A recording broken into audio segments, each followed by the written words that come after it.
It's a special NFL Combine edition of Bills by the Numbers, where we let the stats tell you where the Bills are at. We're presented by FanDuel. Make every moment more. Coming up, could Buffalo's offensive line be undergoing more change than anticipated?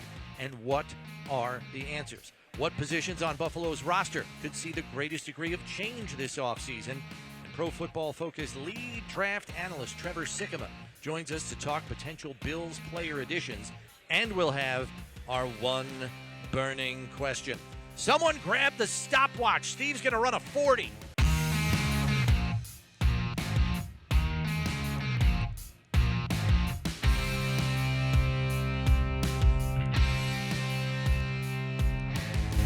All right, welcome into a special NFL Combine edition of Bills by the Numbers on location here in Indianapolis. He is Bills Hall of Famer Steve Tasker. I'm Bills play-by-play man Chris Brown.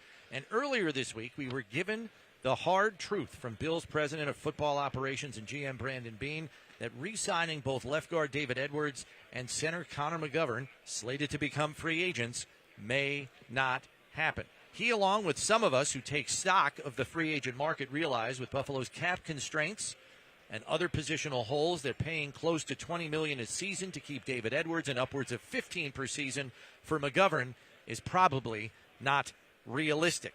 And while the Bills have some young players in the pipeline that they may have been grooming to step into these roles, like Alec Anderson and Cedric Van Pran Granger, how much does this likely free agent development complicate Buffalo's offseason plan to fortify and improve the roster?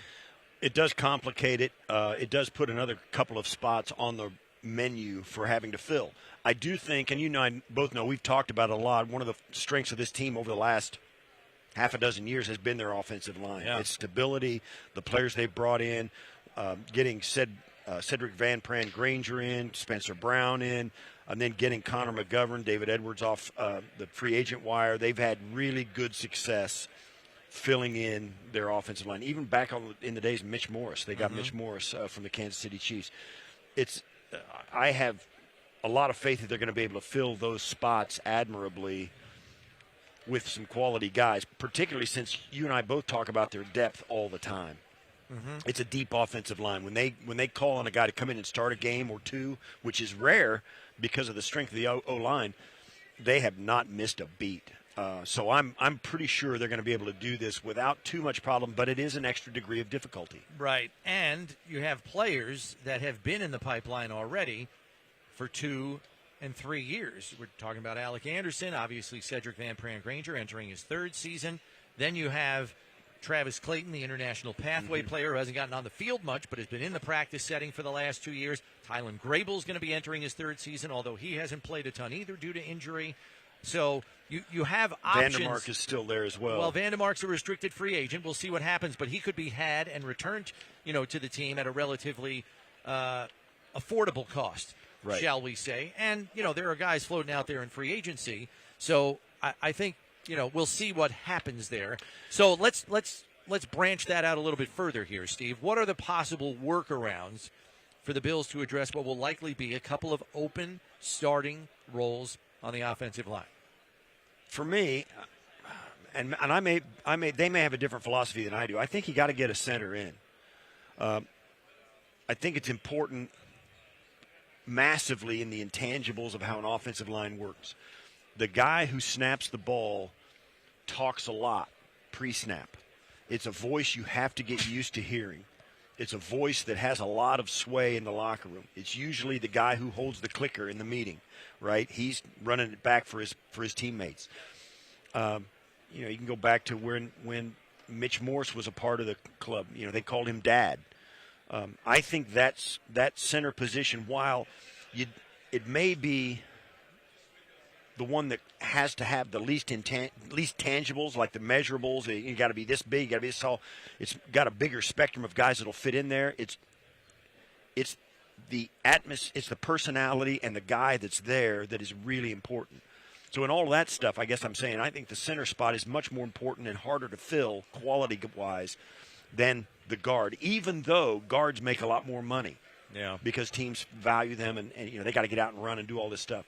So that's a philosophical point on my part, because I think that guy and the intangibles make a difference. So I think the center comes first, having a guy that's there.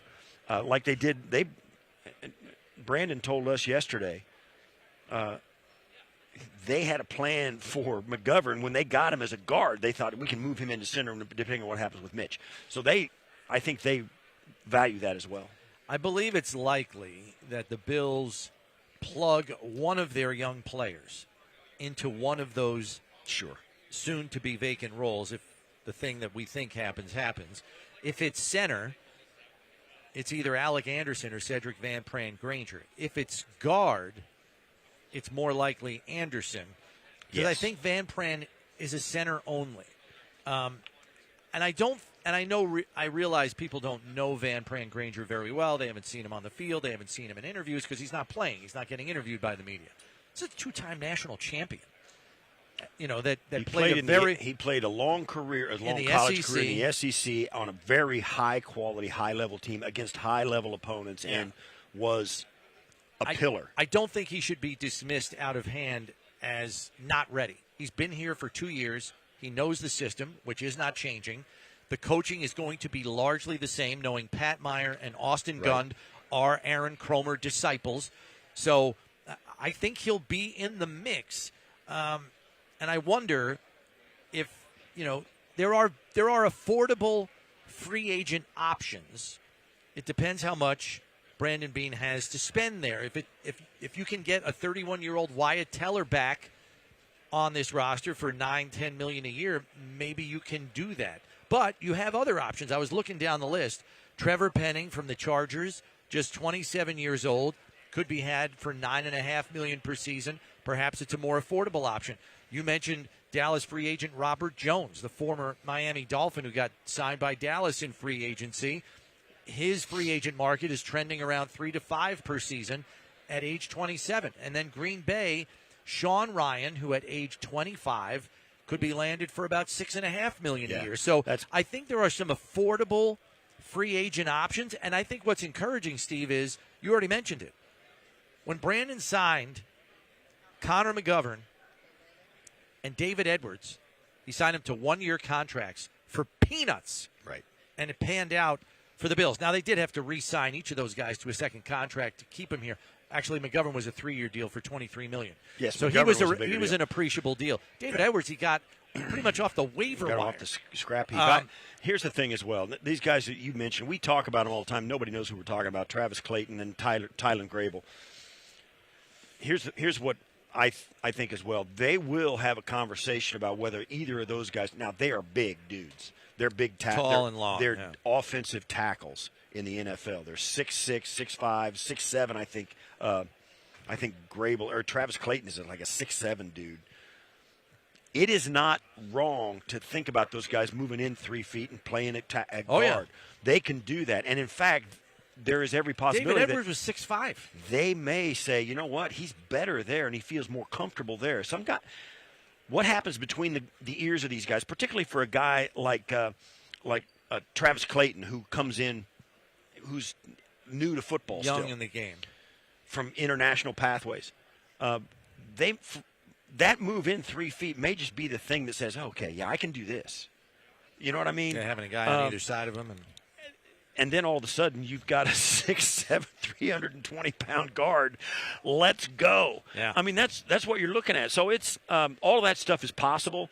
I do like the menu, and for the reasons that we've been talking about, they're going to be able to fill those spots the way they have done in the past. It was a great formula for getting it done. Even if you don't know about it in the beginning, you're going to be able to make chicken salad, even if it looks like chicken poop. All right. There are other positions in need of fortification on Buffalo's roster, but which position do you believe could undergo the most upheaval from what it looked like last season? Well, certainly the D-line is going to be, I think you're going to have 4 new guys over there that are going to play significant snaps. Significant. I don't know that A.J. Epinesa is going to be back. Ed Oliver's role is going to be different. Daquan Jones probably will not be returned. Jordan Phillips will probably not return. and these are, obviously Joey Bosa, all these guys, contracts are up. You've got those guys that they're going to have a hard conversation about them. Ed Oliver could be could be a guy who other teams covet because of his penetrating pass rush abilities and his high energy. So yeah, I think the D line is going to have an of the 8 guys we've seen rotate through, which is going to be different now, right? Because we only have 3 D linemen. Half of them might be gone. I think more than half. I think it might be 5 out of those 8 might be gone. I would agree with you on that. I think a close second is safety. DeMar Hamlin and Darnell Savage are free agents. Taylor Rapp is coming off a major knee injury, and who knows what the new staff thinks about him with 1 year left on his contract. Right now, it's Cole Bishop and Jordan Hancock, and nothing else. Cam Lewis is a free agent also. Jordan Hancock didn't play much. So that's a spot that could be turned over considerably as well. And finally, knowing the cost of some of Buffalo's need positions on the open market, which holes do you believe are most likely to be filled, at least to some degree, in free agency? Because there's high-cost positions there. Corner, D-line. I mean, those are high-cost positions. Wide receiver. They will fill – I think they will fill, actually, crazy as it sounds, I think they'll fill the money spots first. They're not going to get a $20 million corner. No. But they're going to get a corner who's savvy and maybe they're hoping has some gas in the tank.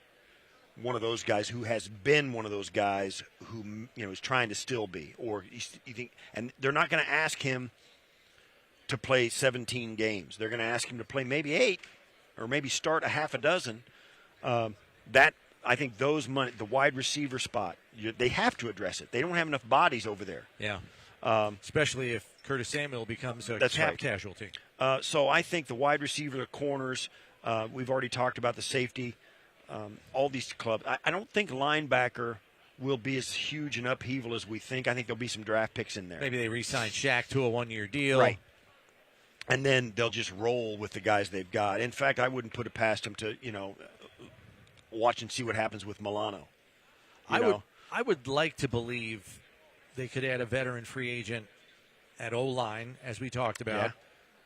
Yeah. Linebacker, we mentioned Shaq. And maybe even like safety. If you can find a veteran nose tackle on the cheap, like a DJ Reader perhaps for $5 or $6 million a year, now you can at least see what the final puzzle could be when you get to the draft. I mean, they may even re-sign a receiver like Brandon Cooks just to have another veteran there. Doesn't necessarily mean he's going to make the roster if you add in the draft. And you're getting him on a 1-year deal for minimum money, presumably at age 32, 33. We talk about it all the time, and it's been true of the Brandon Beane regime and the front office and the scouting department and what their philosophy is. And I think it is universal probably. They want to get to the point where they do not have any positional emergencies when they go into the draft. So that gives them a chance that if a safety comes up, they can take him, or even a tight end comes up, they can take him. You know what I'm saying? Right. One of those guys, they've got deep. They got 3 tight ends they really love. Even if Knox is still here, they can still take one if they see that guy, right? That's where they want to get to in the free agent market. So they're going to sign players at every single one of the 6 we've talked about: O-line, wide receiver, corner, D-line, linebacker, and safety. All 3 levels of the defense. They're going to sign guys at all of those positions. To try and make sure that when they get a special player at whatever position in this draft, when it drops, that they can get him. All right, the Bills could move some big money out via trade to help them create more cap space and allow them to be a bit more aggressive in pursuing free agents. How likely would you say it is that the Bills execute a trade that helps their cap situation when the deal is done? Give me a percentage. I think it's less than half. I think it's 40% because of the other teams. I think it's hard to get that stuff done. Now there are teams that can do it. Raiders have a ton of cap space. Titans have a ton of cap space. Problem is, so do the Patriots. Patriots have a ton of cap space, but you're not going to deal with them. You're not going to trade Ed Oliver to the Patriots, right? For their 1 or whatever, or for the whatever you're going to get for Ed. You're not going to get a 1 for Ed, but you know what I'm saying. You're not going to deal with the Patriots. You're not going to deal with the Dolphins. right? And those are teams that could make something happen. The Dolphins probably not because of their cap situation, but it's hard because the other team has to fit with another team. Now, you and I have been talking on the radio show about how wide open it is because of 10 head coaching and regime changes in the league. That does broaden the market for the possibility of a change. But it's hard to pull those off, particularly when it benefits you so blatantly. Other teams don't like doing that. Now, I don't think cap savings will be the reason they execute a trade. I think it's more likely rooted in player skill set that no longer fits the roster or the scheme. But moving a veteran player, perhaps for a player still on a rookie contract or for draft capital, would lead to more cap space. I would peg the likelihood a little bit higher. I think it's 50-50. It's a way to help your cap situation while also getting some kind of commodity in return, presumably for less cap space. I don't know that they're in this kind of spot because they're not. We've seen them in worse cap space situations than they are at the moment. But I think if they're going to do it, I think the cap relief is a bigger part than you do. I think if they're going to do it, that's a big reason why. We want to welcome in now Pro Football Focus draft analyst Trevor Sikkema to get a handle on this draft class and what might best fit for the Bills. All right, here with Trevor Sikkema at the NFL Combine. And what else do you do with an NFL lead draft analyst for Pro Football Focus but bounce players off them? But let's do the overview thing here first, because we spoke with Bills GM Brandon Beane here this week, and he said this draft class, in his mind, lacks a lot of elite players at the top. He thinks the great value is from rounds 2 through 4. Now, of course, he's not going to give us the total story. Didn't tell us at what positions. Right. But we know the prevailing argument of the value of trading down, and we know the Bills are always near the bottom of round 1 anyway. It gives you more swings. The question is, are there enough positions that carry that depth that Beane is referencing to give you the value of maybe sliding back if you don't like what you see in round 1? On the defensive side of the ball, I would think so. Okay. Yes, I really do. I think that there's a world where maybe almost 3/4 of the top 100 are going to be defensive players. Okay. Like, I think that that's good for the Bills. It is a strong defensive draft, and the depth is really strong on the defensive side of things because, every year we've got good edge rushers, some good interior defensive linemen, cornerbacks. It feels like they're plentiful every single year. But this year specifically, linebacker and safety are much deeper than they usually are. And so when you take the positions that, normally you get a handful of these guys that you feel really good about, and then you throw in two positions that normally are not as deep as we're used to seeing. And you're talking off-ball linebacker? Off-ball linebackers, yes. Like those two positions being deep leads itself to, I do a ton of different mock draft for so many different teams, and just so much I find myself, I say, okay, well, if we're doing a best player available approach, most of the time the answer comes on the defensive side of things. So it presents a very interesting draft for, somewhat for Buffalo, depending on what they want to do at wide receiver and how aggressive they want to get maybe to upgrade that position. But if you need an offensive difference maker, you might have to take one early, but I think as we get into what Beane was talking about, second, third, fourth, fifth round, it's going to be a lot of those defensive players that you can find. We're getting to the point now, after so many years, you think back in the day when Sean McDermott took over as a Bills head coach, they drafted Tremaine Edmonds. He was 19. Yeah, right. I know. You've got 23-year-olds, 24-year-olds, 25-year-olds in this draft class. True. We're at the end of the COVID eligibility. Well, I think here. we're at the end of the COVID eligibility. You never know. And every single year, it seems like somebody activates that year again. Yeah, that's hung on longer than COVID. Yeah, this is an old draft class. How does that change things for these teams in their evaluation, or does it? Yeah, I think that obviously there's two sides to the coin, but to be honest with you, I think the NFL actually likes it because it is a little bit more developmental for some of these players. Like, they are a little bit older, and I think we have to retool some of our mindset with scouting where it's like, hey, there are some players, of course, that are 20, 21, 22 years old, but you get players that, for example, this is a guy that I love in this class, Akeem Messidor. Everybody loves him. Right. He's like a sixth-year player, but he's 25. He's going to be 25 his rookie year, but what I think about when I think of Akeem Messidor is I think of the development that he has truly had being in college football that long, and I look at him as like, all right, yeah, he's older, but if you need a player to help you win right now, go get him. He's already developed. So I think that it comes down to just a little bit of viewing age a little bit differently because you can be in so it's in about college where football. it's about where your team is. And Yes, think about this. 100%. You get a guy like Mesidor, he's 25. You sign him, you get that fifth-year option. He's a 5-year rookie. Mm-hmm. If you get him in the first, Right. which probably Which is will. probably where Right, he's going to go. right. You get one contract. He's after 30, that. right? Yes, That's yes, it. I mean, yes. that's his career. But if you're the Jets, if he's and the you're right just guy, building it back up again, Correct. you might not want him. Correct, but teams He'll be like done by the time you're good. But like teams Maybe. like teams like the Lions, teams like the Bears, right? Like at 17, 25, I look at those two teams as prime examples of this guy's perfect for you because you need to win right away. You need a pass rusher right away. But that's how I would view it. Is it's a little bit different of a conversation now. Here's the guys. thing, though. I mean, everybody's got to win right away. Everybody. Yeah, it's true. It is. The question is, what are the expectations? Sure. What are the expectations? And for a Jets team, you can go either way of that. And Brownie's like, listen, you're just going to build it from the ground.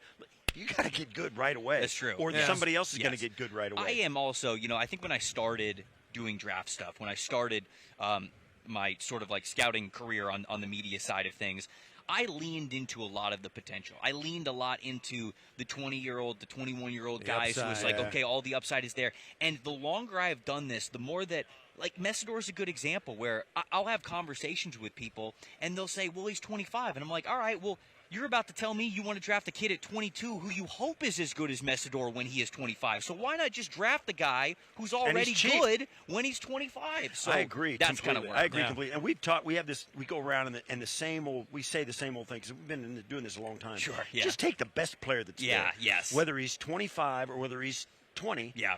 Take the best player because he's going to make you better and he's going to give you as a head coach GM, he's going to give you a longer leash because you hit on him. And if you're sure you're going to hit on him, take him. And one of the phrases that I've come to maybe not in front of people because that would be rude, but mentally maybe roll my eyes a little bit is when they go, "Oh, draft him, and then you won't have to worry about that spot for 10 years." What player do you is around for 10 years? You're telling me he's a Hall of Famer? Quarterbacks, you're and right. Kickers. Right. That's but about you're it. telling me that guy's going to be a Hall of Famer? Right. That's what you're telling me? I just think that use that phrase. So what I have started to do instead is the way that I've started to talk about players are what I say is he's a true contract player. Because who knows after that, right? And so if I think that he is good enough to develop and has that longevity, the phrase that I use is he's a two-contract player. All right. I need to talk nose tackle with you because right now I don't see one on Buffalo's roster, to play that zero tech. Sure. In Jim Leonard's 3-4. We talked about it already. Deion Walker probably too tall at 6'7", and he plays high anyway.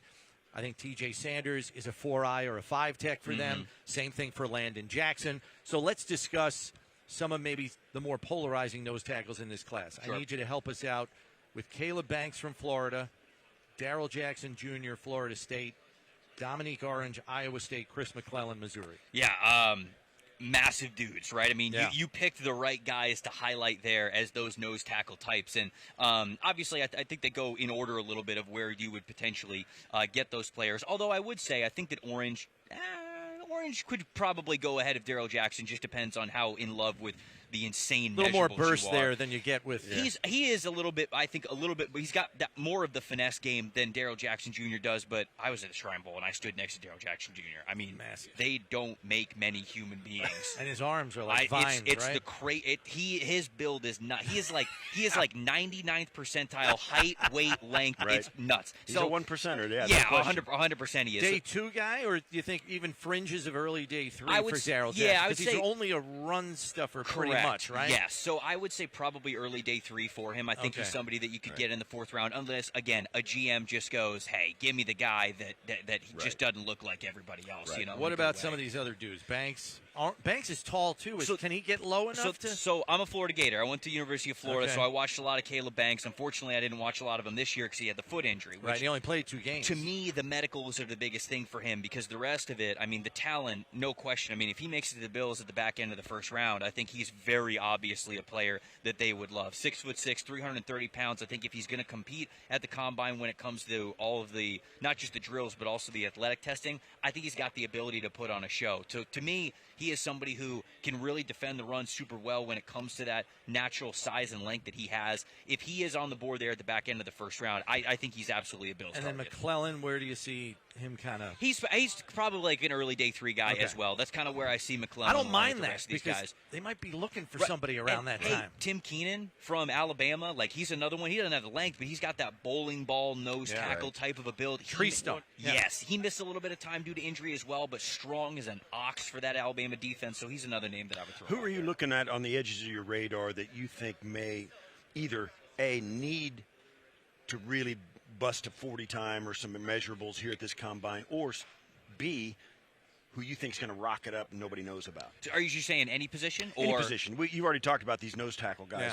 Yeah. But I'm honestly, the linebacker class in general, I'm really excited to see because there's some guys that are really, really intriguing. Obviously, like Sonny Styles at the very top. I'm just selfishly excited to watch him because he was, I think, number 10 on Bruce Feldman's freak list going into the season. I think he's going to put on an absolute show if he tests. But then you get a little bit further down the list, like Jake Galday from Cincinnati. How does he test as sort of that odd front defense, off-ball, on-ball type of a linebacker player? People like him straight line speed-wise, so he should have a good 40, I think right? so. I think so, yeah, too. That's what people are saying. Absolutely. Guys who are a little bit more finesse, a little bit lighter, like Deontay Lawson from Alabama, Anthony Hill Jr. from Texas. These are guys who are really good athletes, and to me, they're a little bit light when it comes to the strength portions of their game, and so you got to test like an elite athlete to be able to get into the NFL and then get in a strength and conditioning program where you're getting a little bit stronger. But, man, Jacob Rodriguez, I think, is probably the player that everybody's got their eyes on, the linebacker from Texas Tech.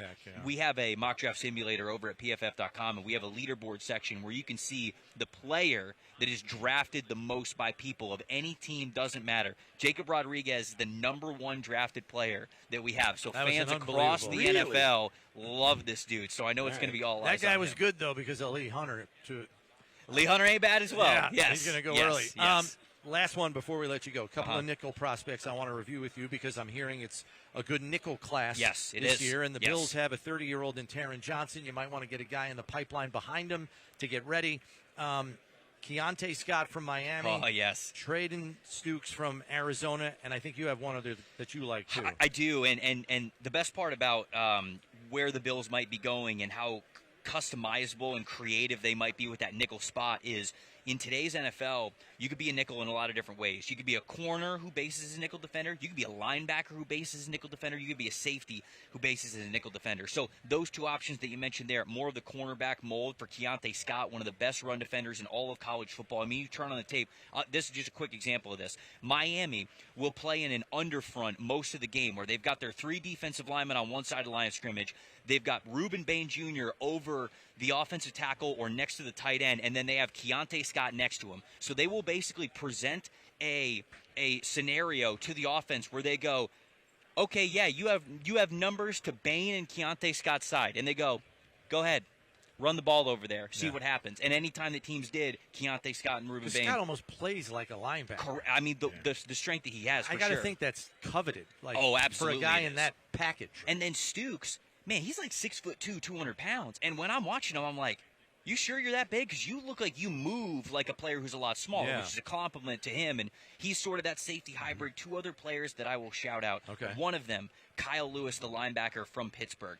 I've been to a lot of Senior Bowls. I've seen a lot of one-on-one drills between running backs and linebackers, and normally the linebackers get cooked in these coverage drills because it's all set up for the running backs to succeed. Not only did Kyle Lewis get PBUs in that drill, he had multiple interceptions on that drill. That's how good of a coverage player he was. A little bit lighter, a little bit more explosive, but if you want to go like a linebacker nickel type, I think he's somebody that really fits. Last one from me. Guys who decide not to work out here. And certainly there's a spectrum of reasons why they don't. Sure. Certainly they think they've got nothing else to prove or whatever, but you've got like an Arizona State wide receiver, Jordan Tyson. He says, I got a hammy from the season that I don't want to forget.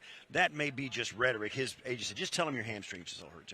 But that's not the right thing to say, I think. But anyway, he's got an injury history. That doesn't help. What's your feeling about guys who decide not to work out and the reasons behind it? Yeah, I mean, Tyson's honestly even a little bit tougher than just the disappointment of not being able to see him test athletically because you mentioned he's got a bad injury history. The hamstring was already something that he was dealing with, and if we're 2.5 months removed from the season and you still can't do these workouts the way that you need to, I'm getting worried about what your durability is like at the NFL level. But no, I mean, selfishly, I love to see these guys compete. And yeah, okay, like we can say the politically correct line of like, you let the tape speak for itself, and I get it. But I love when guys go out here and they say, hey, I'm a great athlete. I'm gonna go prove I'm a great athlete. Because you know what? I love when these guys take this event as what it is. And that's the fact that you only get to go through this once in your life. You watch this, you probably watched this event your whole life growing up. Like legit a little bit or a lot, whatever it is. Now you're here. And I love the guys that embrace that opportunity to compete in a once-in-a-lifetime opportunity. So it's something where, unless there's an injury history, I don't necessarily dock these guys for not testing. But it is something that if you do test, and you probably don't have to, I give you a little bit of a bump there. I feel like that's a competitiveness that I love. It's an attitude check. Tyson missed games each of the last 3 years. I know. Like if he's missing games in college, the NFL isn't easier to play in. No, it's not. You play seasons longer. longer, no question. Yeah. So and I think it's a concern. And it also is how it lands on the organization. Take the Buffalo Bills. They had like 4 wide receivers who were in and out of the lineup. It was a rotation all year. Mm-hmm. Different 5 guys every week. Let's go draft another one. Nah, probably not. Think, that's not going to go. Right. Yeah. Trevor, thanks for the time as always. We appreciate it. Man. Thanks for the insight on the by, draft man. class. That's Pro Football Focus's lead draft analyst, Trevor Sikkema, helping us out here on the program. All right, time for us now to pivot to the numbers game after that good discussion with Trevor Sikkema. And Steve is going to be quizzed on salary cap history for the Bills. Okay, here we go. Question number 1. How many NFL clubs were projected to be over the cap before the start of the new league year in 2025? Last year. Yeah. Give me the number of teams that were projected to be over the cap. 12. Is less than that, believe it or really? not. All right, I'll say 9. It was 7. Oh, okay. Only 7. All right. New Orleans had the biggest cuts to make last year to get cap compliant. Question number 2. How many unrestricted free agents for Buffalo in the 2025 offseason did not return to the club last year? Contracts were up, did not re-sign with the Bills last offseason. How many? 4. 9. Oh, my gosh, 13. 13, you hit it. I knew 13. Wow. That was a much bigger number than I thought. I'm glad I got that. That's though. why that counts as a get. On the third guess? Yes. All right. It was an ongoing. We'll give you 33% of the credit there. I'll take it. Question 3. Not counting the draft, how many player trades has Buffalo executed in the last 2 off seasons? Give me a number. What you think? 1. It's more than that. Last 2 off seasons. The last 2 off seasons. 3. It is 3. 2024. So I get 60. That counts as 1. Those 2 count as 1. Yeah, sure. In 2024, we'll use Tasker scoring. That's fine. In 2024, they traded Stephon Diggs and then also traded Ryan Bates to Chicago. Oh, I forgot about him. And last offseason, they traded Kyer Elam to Dallas. Oh, Question number 4. What is the largest free agent contract handed out by the Bills to a player new to the roster in the last 5 seasons? Von Miller, $120 million. You nailed it, Steve. Now, you get full credit for that one. Do you want to guess what the length of the contract 3 was? years. It was 6. 6 years. Oh, that's right. We had 3 voidable years. Yeah. It was great. We were all happy about that, man. It was work. That was the best 2 months. We of were the like, Bills family what is life. happening? That was the best 2 months of our whole thing, man. That first 2 months of Von's career here in Buffalo. That's when Big Ball. Let's go. That's when Big Baller Bean took on epic proportions as a nickname. Oh my gosh, we were so happy about that. And everybody was gaga among the Man. national media. Super Bowl favorites. We were, man. We were going to. Oh, that was. And then the ACL happened, and it all went up in smoke. Good job in the numbers game. Strong finish by you, Steve. Thank you very much. I was on the positive side of it that time. Yeah. Bills fans, get in on the action with FanDuel, America's #1 sportsbook. Just download the app today to play any way you want. Plus, with live betting, you'll get updated odds on games that have already started. Best of all, you get paid your winnings fast. Make every moment more with FanDuel, official sportsbook partner of the Buffalo Bills. Time now for our one burning question. Will the number of new players on defense for the Bills be more veteran free agents or more draft choices? So the new additions to the defensive side of the ball You're talking starters?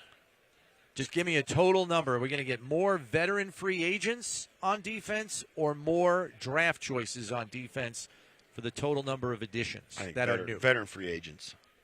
Veteran free agents. I think the most you'll have in the draft class would be 5.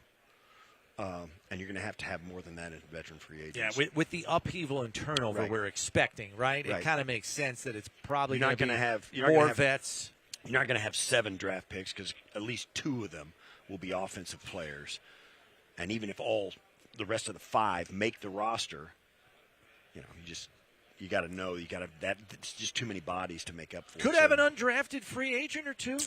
You never know. Oh, well, they don't count as draft choices, though, so we're probably still – it's probably correct. Veteran free agents because I think we should anticipate Brandon Beane probably signing some free agents to 1-year deals, which brings us, Steve, to our closing figure.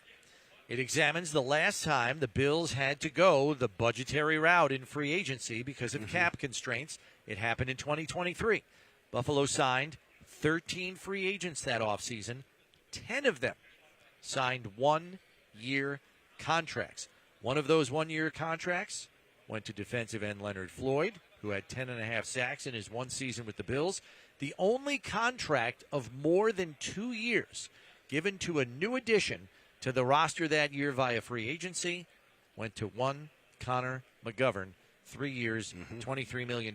So being on a tight budget doesn't mean you can't improve your roster. That'll do it for this edition. Make sure you subscribe on whatever podcast platform you use so you know when our next episode is out. Because when you need to know about the Bills, you need to check Bills by the Numbers. For Steve Tasker, I'm Chris Brown. Thanks for listening. We'll catch you next time, everybody.